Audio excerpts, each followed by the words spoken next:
Breaking news చూస్తున్నాం. తెలంగాణలో కాంగ్రెస్లో మంత్రి కొండా సురేఖ వ్యవహారం మరోసారి హాట్ టాపిక్గా మారింది. కొండా సురేఖతో పాటు మరో ఇద్దరు వ్యవహారంపై క్రమశిక్షణ కమిటీ కీలకంగా చర్చించినట్లుగా సమాచారం. ఇప్పటికే సంబంధిత వీడియోలను పరిశీలించిన కమిటీ కఠిన చర్యలకు సిఫార్సు చేస్తూ నివేదిక సిద్ధం చేసినట్లుగా తెలుస్తుంది. ఈ నివేదికను టీపీసీసీ చీఫ్ ఏఐసీసీకి పంపినట్లుగా సమాచారం. మరోవైపు ఎమ్మెల్యేల అప్పీల్తో పాటు వరుసగా చోటు చేసుకున్న పరిణామాలపైన కమిటీ నివేదిక ఇవ్వనుంది. ఈ క్రమంలో ఎంపీ మల్లు రవి ఉదయం సీఎం రేవంత్ రెడ్డితో భేటీ కావడం ప్రాధాన్యత సంతరించుకుంది.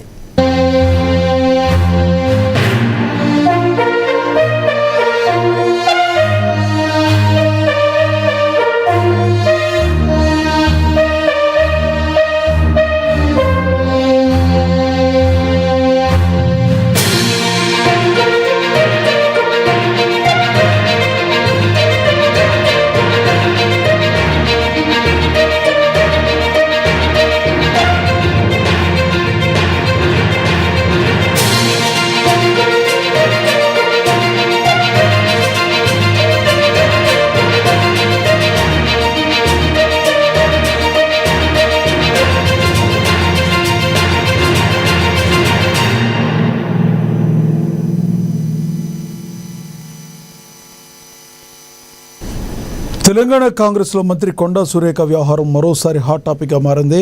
కొండా సురేఖతో పాటు మరో ఇద్దరి వ్యవహారంపై క్రమశిక్షణ కమిటీ కీలకంగా చర్చించినట్లుగా సమాచారం. ఇప్పటికే సంబంధిత వీడియోలను కఠినంగా పరిశీలించిన కమిటీ కఠిన చర్యలకు సిఫార్సు చేస్తున్నట్లుగా నివేదిక సిద్ధం చేస్తుంది. ఇక ఇదే విషయానికి సంబంధించి మరింత సమాచారాన్ని మా ప్రతినిధి హరీష్ అందిస్తారు. హరీష్, చెప్పండి, మీ దగ్గర ఉన్న తాజా సమాచారం ఏంటి? కొండా ఫ్యామిలీ పైన వేటు తప్పదంటారా? ఇక మరోవైపు కొండా సుస్మిత మరో పార్టీకి వెళుతున్నారంటూ సోషల్ మీడియాలో జోరుగా ప్రచారం జరుగుతుంది. వాస్తవం ఉందా దీనిలో? రైట్ లక్ష్మణ్, అయితే ఇప్పుడు కొండా సురేఖ కావచ్చు, కొండా ఫ్యామిలీకి సంబంధించి కూడా రాష్ట్రంలో ఆ వ్యవహారానికి సంబంధించి కూడా కీలక పరిణామాలు చేసుకున్న నేపథ్యం అయితే కనిపిస్తా ఉంది. ఇక అమెరికా పర్యటనకు సంబంధించి కూడా సీఎం రేవంత్ రెడ్డి నియమించుకొని హైదరాబాద్కు వచ్చారు. ఈ రోజు ఏదైతే ఎమ్మెల్యేలు కావచ్చు, ఎమ్మెల్సీలు కావచ్చు, సీఎం రేవంత్ రెడ్డితో భేటీ అయిన పరిస్థితి అయితే కనిపిస్తా ఉంది. ఇక మొత్తంగా మంత్రి కొండా సురేఖ ఫ్యామిలీకి సంబంధించిన వ్యవహారం కావచ్చు, అలాగే తన కూతురు సుస్మిత పాటిల్ సీఎం రేవంత్ రెడ్డి పైన చేసిన అనుచిత వ్యాఖ్యలు కావచ్చు, అలాగే ఎమ్మెల్యే పరకాల ఎమ్మెల్యే రేవూరి ప్రకాష్ రెడ్డికి సంబంధించి కూడా మాట్లాడడానికి కావచ్చు, ఎమ్మెల్సీలు తట్టుకోబోతున్న నేపథ్యం అయితే కనిపిస్తుంది. ఇప్పటికీ ఈ అంశం పైన కూడా కాంగ్రెస్ నేతలు కావచ్చు, ఎమ్మెల్యేలు అంతా కూడా మూకుమ్మడిగా ఖండిస్తా ఉన్నారు. ప్రధానంగా కొండా సురేఖ సంబంధించి తన కూతురు చేసిన వ్యాఖ్యలు కావచ్చు, దానికి కొండా సురేఖ ఇచ్చిన వివరణ కావచ్చు, వీటన్నిటికి సంబంధించి కూడా వాళ్ళు ఖండించారు. కొండా సురేఖను బర్తరఫ్ చేయాలంటే పార్టీ నుంచి సస్పెండ్ చేయాలని కూడా వాళ్ళు కోరుతున్న పరిస్థితి అయితే కనిపిస్తా ఉంది. పార్టీ లైన్ కి విరుద్ధంగా, పార్టీ సిద్ధాంతాలకు విరుద్ధంగా క్రమశిక్షణ కలిపి ఇట్లాంటి మాటలను బహిరంగంగా కొండా సుస్మిత మాట్లాడడాన్ని ఖండించలేదు కొండా సురేఖ అన్నట్టు కూడా వాళ్ళు తెలుపుతా ఉన్న నేపథ్యం అయితే కనిపిస్తా ఉంది. ఇక ఈ అంశం పైన కూడా సీఎం రేవంత్ రెడ్డితో వాళ్ళు ఈ రోజు సమావేశంలో కూడా ఇదే అంశాన్ని కూడా ప్రస్తావిస్తానికి సిద్ధంగా ఉన్న నేపథ్యం అయితే కనిపిస్తా ఉంది. మొత్తంగా కొండా సురేఖకు సంబంధించి కూడా క్రమశిక్షణ కమిటీ, ఒకవైపు క్రమశిక్షణ కమిటీకి సంబంధించి కూడా వివరణ ఇచ్చిన నేపథ్యం కావచ్చు, వివరణ కూడా సరిగా లేదు, తన కూతురికి సంబంధం లేదు, తన మాటలకు సంబంధించి కూడా సంబంధం లేనట్టుగా కూడా వివరణ ఇచ్చిన నేపథ్యంలో ఇక వీళ్ళంతా కూడా ఇప్పుడు ఎమ్మెల్యేలు, ఎమ్మెల్సీలు కావచ్చు, మంత్రులు కావచ్చు, దాన్ని ఖండించిన నేపథ్యం కావచ్చు, తన కూతురుగా వ్యాఖ్యలు చేసినందుకు బాధ్యత రహితంగా ఉన్న వ్యాఖ్యలను ఖండించలేదన్నట్టుగా కూడా అదే ఈ అంశాన్ని కూడా ప్రస్తావించారు. కొండా సురేఖ నుంచి అంటే తన సుస్మిత మాటలకు సంబంధించి కూడా వెనుక ఉండి ఎవరు నడిపించారు అనే కోణంలో కూడా వాళ్ళు మాట్లాడిన పరిస్థితి అయితే కనిపిస్తా ఉన్నది. కాబట్టి దీనికి సంబంధించి కూడా పిసిసి కావచ్చు, అలాగే టీపీసీసీ క్రమశిక్షణ కమిటీకి సంబంధించి కూడా ఏఐసీసీ క్రమశిక్షణ కమిటీ, అలాగే పిసిసి చీఫ్ మహేష్ కుమార్ కూడా ఇన్ఛార్జ్ మీనాక్షి నటరాజన్కి సంబంధించి కూడా నివేదికను సిద్ధం చేశారు.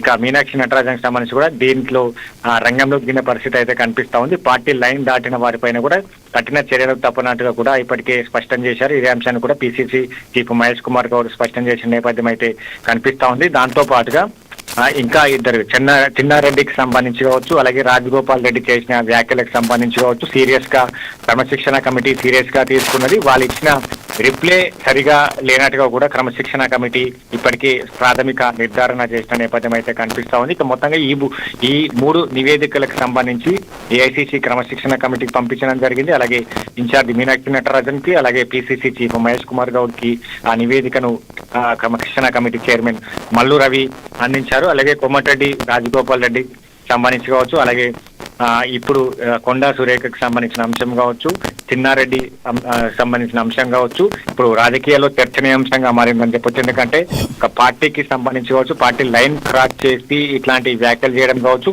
స్వయంగా కొండా ఫ్యామిలీకి సంబంధించి కూడా ఇప్పుడు సీరియస్ గా ఉన్నది క్రమశిక్షణ కమిటీ. ఎందుకంటే స్వయంగా సీఎం రేవంత్ రెడ్డికి సంబంధించిన ఆయన పైన వ్యాఖ్యలు చేయడం కావచ్చు, ఏదైతే తన అనుచరుల పేరు చెప్పడం కావచ్చు, ఇంకా తన అన్నదమ్ములకు సంబంధించి కావచ్చు, అక్రమాస్తులు కలిగినట్టుగా ఉన్నారు కాబట్టి ఆ చిట్టాను బయట పెడతామని చెప్పిన నేపథ్యం కావచ్చు, గతంలో హామీ ఇచ్చారు తర్వాత మరిచిపోయారు, ఇట్లాంటి వ్యాఖ్యలు కావచ్చు.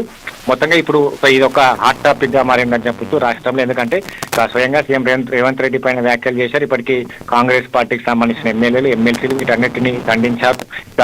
కొండా సురేఖ ఇచ్చిన రిప్లేకి సంబంధించి కూడా వాళ్ళు జీర్ణించుకోలేని పరిస్థితి అయితే కనిపిస్తోంది. ఇప్పటికే పదే పదే చెప్తా ఉన్నారు. తన కూతురు సుష్మితానికి సంబంధించి కూడా వ్యాఖ్యల పైన కూడా ఆ వివరణకు సంబంధించి కూడా సరిగా లేదు. ఆ వివరణకు సంబంధించి కావచ్చు, ఆమె చేసిన వ్యాఖ్యలను కొండా సురేఖ ఖండించాలి, క్షమాపణలు చెప్పాలన్నట్టుగా కూడా సిఎల్పి మీడియా సమావేశానికి సంబంధించి కూడా ఎమ్మెల్యేలు ఎమ్మెల్సీలు ప్రభుత్వ విప్పులు కోరిన పరిస్థితి అయితే కనిపిస్తుంది. ఇప్పటి వరకు కొండా ఫ్యామిలీకి సంబంధించి దీనిపైన ఎలాంటి రిప్లై ఇవ్వలేదు. కొండా సురేఖ నిన్న ఇచ్చిన రిప్లైలు కూడా మొన్న ఏదైతే ఆమె క్రమశిక్షణ కమిటీకి పంపించిందో అదే రిప్లై ఉన్నది. ఇది ఎవరైతే మాట్లాడుతా ఉన్నారో వాళ్ళకి సంబంధించి కూడా పార్టీ లైన్ క్రాస్ చేసి తమ కుటుంబం పైన నేను కూడా కాంగ్రెస్ పార్టీలో కొనసాగుతాను, మంత్రిగా కొనసాగుతా ఉన్నాను, తన కుటుంబం పైన కూడా ఇట్లాంటి వ్యాఖ్యలు చేస్తారు, వాళ్ళపైన ఇలాంటి క్రమశిక్షణ చర్యలు తీసుకుంటారన్నట్టుగా కూడా క్రమశిక్షణ కమిటీకి ఆమె ఒక సవాల్ విసిన పరిస్థితి అయితే కనిపిస్తా ఉన్నది. కాబట్టి ఈ రోజు సీఎం రేవంత్ రెడ్డితో ఎమ్మెల్యేలు ఎమ్మెల్సీలు ప్రభుత్వం ఇప్పుడు భేటీ కాబోతున్నారు. నివేదిక సంబంధించి కూడా అధిష్టానానికి పంపించడం జరిగింది. కాబట్టి మొత్తంగా కొండా సురేఖకు సంబంధించి కూడా క్వశ్చన్ మార్క్ మిగిలిన పరిస్థితి అయితే కనిపిస్తా ఉంది. తనను బర్తరఫ్ చేస్తారా లేదా స్థానచలనం చేస్తారా, తన శాఖని మారుస్తారా లేదా సస్పెండ్ చేస్తారా, ఈ మొత్తంగా ఈ 3 అంశాలకు సంబంధించి కూడా క్వశ్చన్ మార్క్ గా మిగిలిన పరిస్థితి అయితే కనిపిస్తా ఉంది. కాబట్టి మొత్తంగా ఈ రోజు సాయంత్రానికి సంబంధించి కూడా కొండా సురేఖ ఫ్యామిలీ ఎపిసోడ్ కి తెరపడి ఉన్న నేపథ్యం అయితే కనిపిస్తా ఉంది. లక్ష్మణ్, అయితే ప్రధానంగా కొండా సుస్మిత మరో పార్టీకి టచ్ లో ఉన్నారంటూ కొన్ని వార్తలు వస్తున్నాయి, వాస్తవం ఉందా? రైట్, కొండా ఫ్యామిలీకి సంబంధించి కూడా బీజేపీలకు వెళ్తానట్టు కూడా వార్తలు వస్తా ఉన్నాయి. ప్రధానంగా దాంట్లో కొండా సుస్మితకి సంబంధించి కూడా బీజేపీలకి వెళ్తారు. అందుకే కాంగ్రెస్ పార్టీ పైన సీఎం రేవంత్ రెడ్డి పైన ఇట్లాంటి వ్యాఖ్యలు చేశారు, తన వెనక నుంచి నడిపించినారు. బీజేపీ నేతలంతగా కూడా సోషల్ మీడియా వేదిక కూడా ప్రచారాలు జరుగుతా ఉన్నాయి. ఇప్పుడే కాదు గత కొద్ది నెలల క్రితం కూడా ఇదే ప్రచారాలు కొనసాగుతా ఉన్నది. ఈటల సంబంధించి బాటలో కొండా సురేఖ ఫ్యామిలీ వెళ్తాది అన్నట్టుగా కూడా వార్తలు వస్తున్న నేపథ్యం అయితే సోషల్ మీడియాలో కనిపిస్తా ఉన్నది. మొత్తంగా ఈ కొండా సురేఖ ఫ్యామిలీకి సంబంధించి ఇప్పుడు